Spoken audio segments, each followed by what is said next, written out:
Hello, story lovers. Welcome back to my channel Prema Pallaki Part 3.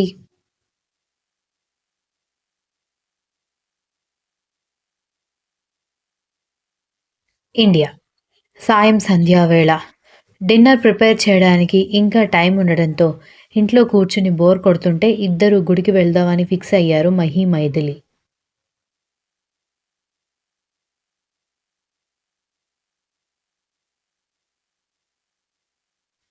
కోడళ్ళు గుడికి వెళ్ళడానికి plan చేసుకుంటున్న మాటలు విని హైందవి కూడా వస్తానని పట్టుపట్టింది. కానీ అప్పటికే ఆవిడ మోకాళ్ళ నొప్పులతో చాలా ఇబ్బంది పడుతూ ఉండడంతో వాళ్ళు ఉండే ఏరియాలో ఉండేది ఒకే ఒక్క శివాలయం. దానికి దాదాపు 100 మెట్లు ఉంటాయి. అన్ని మెట్లు ఎక్కి మళ్ళీ దిగడం కష్టం అత్తయ్య. అందులో ఈ చీకట్లో కాలు స్లిప్ అయితే సమస్య అవుతుంది. వద్దని చెప్పి వాళ్ళు మాత్రమే స్నానాలు చేసి రెడీ అయ్యి వెళ్ళిపోయారు.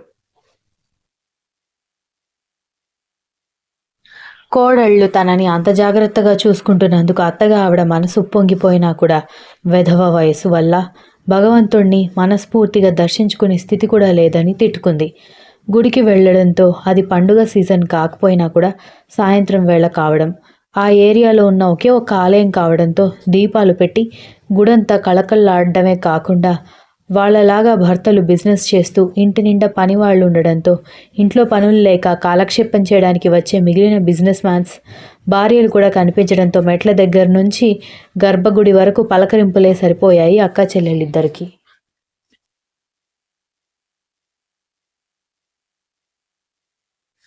తరచుగా వచ్చేవాళ్ళు కావడంతో వాళ్ళని చూసి నవ్వుతూ పూల సజ్జ అందుకొని వాళ్ళ గోత్రం, ఇంటి పేరు, ఇంట్లో వాళ్ళ పేర్లతో అర్చన చేసి ప్రసాదం అందించాడు పూజారి.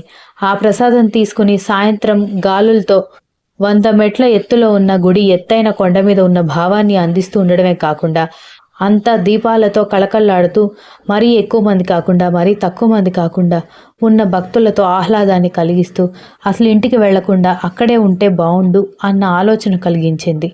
అలా కళ్ళు మూసుకుని ఆ క్లైమేట్ ఎంజాయ్ చేస్తూ ముందుకు అడుగు వేసిన మైథిలి అమ్మ అన్న అరుపుతో మహి అటెన్షన్ తన వైపు తిప్పుకుని కాలి వైపు చూసేసరికి ఎవరో ప్రసాదం తిని టెంక అక్కడే పడేయడంతో అది మైథిలి కాల్లో గుచ్చుకుంది.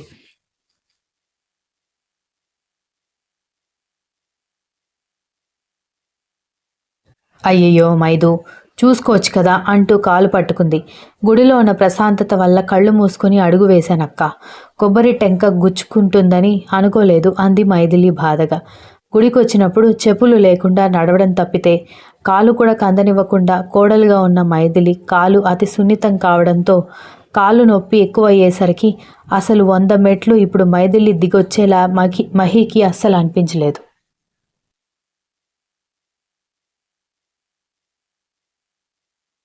దాంతో మైథిలి గుడికి మొబైల్ ఎందుకక్క అంటున్నా వినకుండా మొబైల్ తెచ్చినందుకు తనని తాను పొగుడుకుని వెంటనే మరుదికి ఫోన్ చేసింది.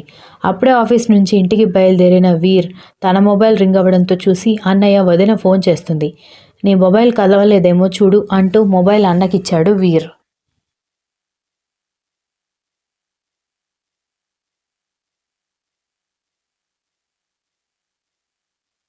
అదేం లేదురా, నా మొబైల్ బాగానే ఉంది. నాకు కాకుండా మీ వదిన నీకు చేసిందంటే నీతో మాట్లాడే విషయమే, నువ్వే మాట్లాడు అని కిరణ్ చెప్పడంతో సరే అని ఫోన్ లిఫ్ట్ చేయడంతో వీరెక్కడున్నారు అంటూ అడిగింది మహి.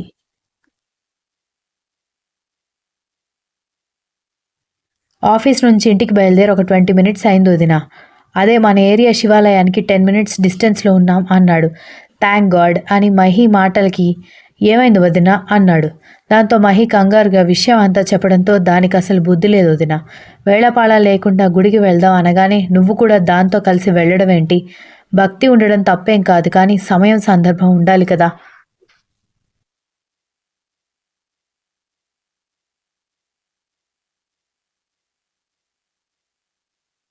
మరిది కోపం కంటే కూడా మైథిలి గురించిన టెన్షన్ కనిపిస్తూ ఉంటే ఇంట్లో ఏ పని లేకపోవడంతో బోర్ కొట్టి గుడికొచ్చాం. కాస్త గుడిలో పాజిటివ్ ఎనర్జీ వచ్చేసరికి మైథిలి కళ్ళు మూసుకుని అడుగులు వేసి కాలికి గాయం చేసుకుంది. మీ మొగుడు పెళ్ళాలి ఇద్దరు మీ గదిలో గొడవ పడండి, ముందు శివాలయం ముందుకి రాగానే కార్ ఆపి మైథిలిని తీసుకెళ్లడానికి రా అనడంతో సరే వదిన అంటూ ఫోన్ కట్ చేశాడు.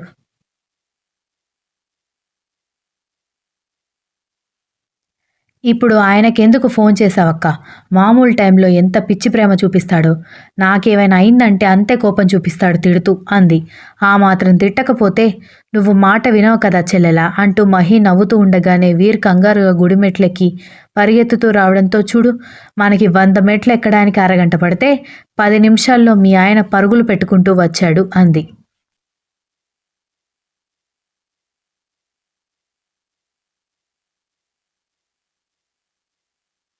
మైథిలి ఏదో చెప్పబోతుంటేనే ఆమె మాట వినకుండా విసురుగా ఎత్తుకొని వాపెక్కిన కాలు చూసి కోపంగా మైథిలి వైపు చూసేసరికి ఆ చూపులు తట్టుకోలేక మొహం తిప్పుకుంటే కిరణ్ మహి మెల్లగా వాళ్ల వెనుక నడుచుకుంటూ వెళ్లారు. అన్నయ్య మైథిలిని హాస్పిటల్కి తీసుకెళ్ళి ఈ నైట్ అక్కడే ఉంటాం. నువ్వు వదిన ఇంటికి వెళ్ళిపోండి అన్న వీర్ మాటలకి ముగ్గురు విచిత్రంగా చూసి ఏంటి ఈ గాయానికి హాస్పిటల్ అడ్మిట్ చేస్తావా అన్నారు.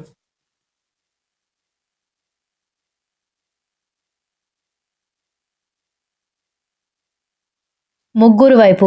తను కూడా అంతే అయోమయంగా చూసి అంత లావుగా కాలు వాచి రక్తం వస్తుంటే మరి హాస్పిటల్‌లో అడ్మిట్ చేయాలి కదా! అన్నాడు వీర్. కిరణ్ నవ్వుతూ దగ్గరకొచ్చి తమ్ముడు భుజం మీద కొట్టి, నీకు మైథిలి మీద ప్రేమ, తన గురించి భయం ఎక్కువైనప్పుడు ఒక్కోసారి నీ మైండ్ బ్లాంక్ అయిపోతుందేమోరా! నిజమే కాలికి గాయం అవ్వడం వల్ల నీకు భయం కలుగుతుంది కానీ, హాస్పిటల్‌లో అడ్మిట్ చేసేంత పెద్ద ప్రాబ్లమ్ అయితే కాదు. నువ్వే అడ్మిట్ చేద్దామన్నా కూడా డాక్టర్ విచిత్రంగా చూస్తారు. హాస్పిటల్‌కి వెళ్లి కాలుకి కట్టు కట్టిస్తే బలానికి మెడిసిన్ ఇస్తారు అన్నాడు.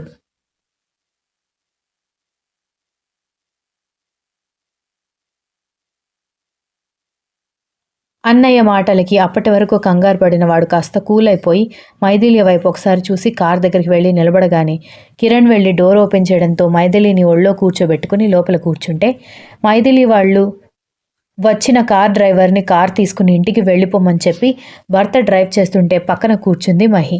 అది బాగా రిచ్ పీపుల్ ఉండే ఏరియా కావడంతో పెద్ద పెద్ద మల్టీ స్పెషాలిటీ హాస్పిటల్స్ కాకపోయినా నార్మల్ హాస్పిటల్స్ అయితే ఉంటాయి.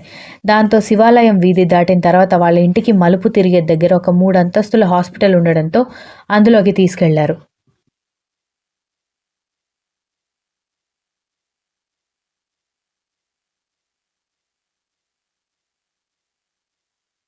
వీర్ వాళ్ళ గురించి తెలియడంతో వాళ్ళు రాగానే వెంటనే రూమ్ ఏర్పాటు చేసి మైథిలికి ట్రీట్మెంట్ మొదలుపెట్టారు.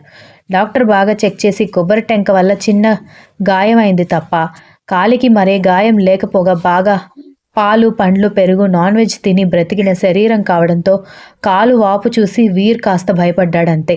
సెప్టిక్ కాకుండా ఇంజెక్షన్ వేసి కాలు క్లీన్ చేసిన దగ్గర మెడిసినల్ పౌడర్ రాసి దుమ్ము అది వెళ్ళి ప్రాబ్లం కాకుండా కట్టుకట్టాడు.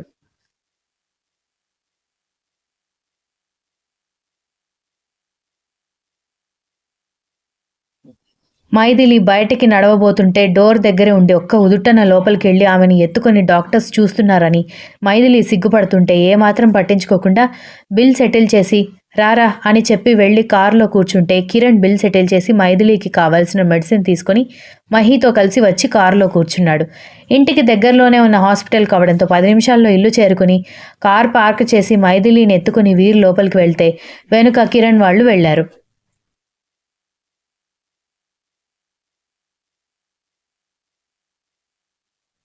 హాయిగా నవ్వుతూ వెళ్ళిన కోడలు కాలుకు కట్టుతో కొడుకు చేతుల్లో గువ్వపిట్టలాగా ఒదిగి రావడంతో హైందవి అయోమయం పడి అయ్యయ్యో ఏమైంది అంటూ ఎదురొచ్చేసరికి నీ కోడలికి వయ్యారాలు ఎక్కువయ్యి కళ్ళు మూసుకుని అడుగులు వేసి పగిలిపోయిన కొబ్బరికాయ టెంక మీద కాలేసిందమ్మా. అది కాలుకి ముద్దు పెట్టేసరికి దానికి రక్తంతో అభిషేకం చేసి వచ్చింది అన్నాడు వీర్ వెటకారంగా. మైథిలి మూతి ముడుచుకొని అదే నిజం అన్నట్టుగా అత్తగారి వైపు చూస్తే సరిపోయింది. నేనేదో చీకట్లో కాలు స్లిప్ అయి పడతానని నన్నొదిలేసి వెళ్ళిపోయి నువ్వు చేసుకొచ్చిందేంటే అంది.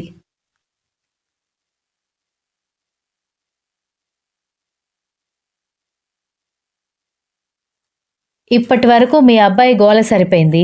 ఇప్పుడు మీరు మొదలు పెట్టారా అని మైథిలి మూతి ముడుచుకునేసరికి అందరూ నవ్వి మైథిలిని రూంలోకి తీసుకువెళ్ళమనడంతో వీర్ పెళ్ళాన్ని ఎత్తుకుని రూంలోకి తీసుకెళ్లాడు. ఇక మైథిలి కిందకొచ్చే పరిస్థితి లేదు కాబట్టి మహి, గగన, హైందవి వంట పనులు చూసుకోవడం కోసం కిచెన్లోకి వెళ్ళిపోయారు. కొడుకులకి, కూతుళ్ళకి కూడా తెలియడంతో అందరూ వీడియో కాల్ చేసి పరామర్శిస్తుంటే నాకేం కాలేదు అని అందరికీ సర్ది చెప్పడమే సరిపోయింది మైథిలికి.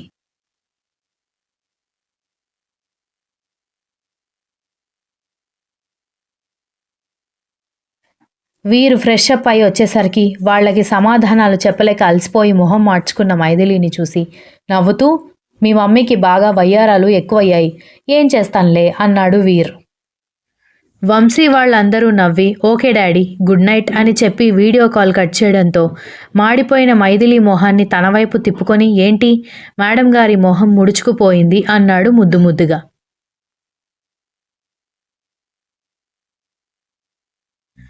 ఇంతమంది ఇంత ప్రేమ చూపిస్తుంటే చూపించాల్సిన వాళ్ళు మాత్రం ప్రేమ చూపించడం కాదు కదా, కనీసం మొహం కూడా చూడట్లేదు అంటూ కన్నీళ్లు పెట్టుకోవడంతో ఆమె కన్నీళ్లు తుడిచి మూర్ఖులకి ఎంత చెప్పినా ఏం అర్థం కాదు, మెల్లగా వాళ్లే కలుస్తారులే అంటూ దగ్గరికి తీసుకున్నాడు.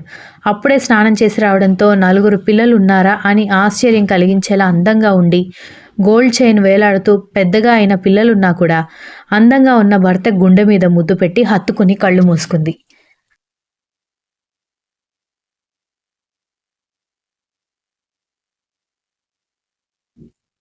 ఆమె బుగ్గల మీద చిన్నగా తట్టి మాయ చేసి నిద్రపోయావంటే మూతి పగులుతుంది, డిన్నర్ కంప్లీట్ అయి ఉంటుంది, మనిద్దరికి డిన్నర్ రూమ్లోకి తీసుకొస్తాను నిద్రపోకు అని చెప్పి కిందకెళ్ళిపోయాడు. తర్వాత ఇద్దరు డిన్నర్ చేసి కబుర్లు చెప్పుకుంటూ పడుకున్నారు.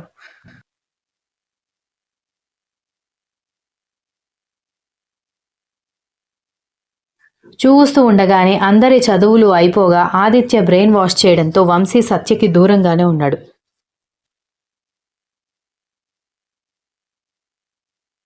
ఒకరోజు దగ్గరలో ఉన్న సూపర్ మార్కెట్కి వెళ్ళి తిరిగి వస్తుండగా సత్య స్కూటీ అడ్డుపెట్టి స్టైల్గా నిలబడ్డంతో ఆమెను చూసినా చూడనట్టు వెళ్ళబోతుంటే నిన్నటి వరకు పులిలా సౌండ్ చేసే అబ్బాయి గారు ఈ మధ్య పిల్లిలా సైలెంట్ అయిపోయారు, ఇంతలో అంత జ్ఞానోదయం ఏంటో తెలుసుకోవచ్చా అని వెక్కిరించే టోన్తో అడిగింది.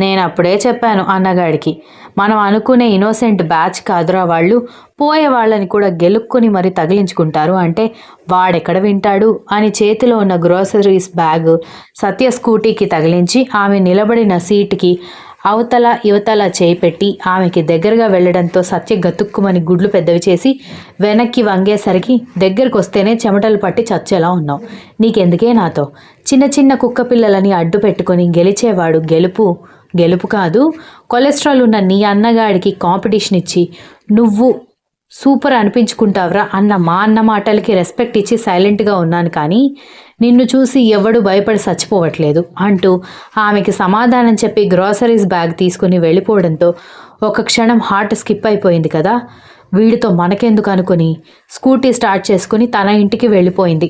Continuous. If you like this story please like, share, comment and don't forget to subscribe.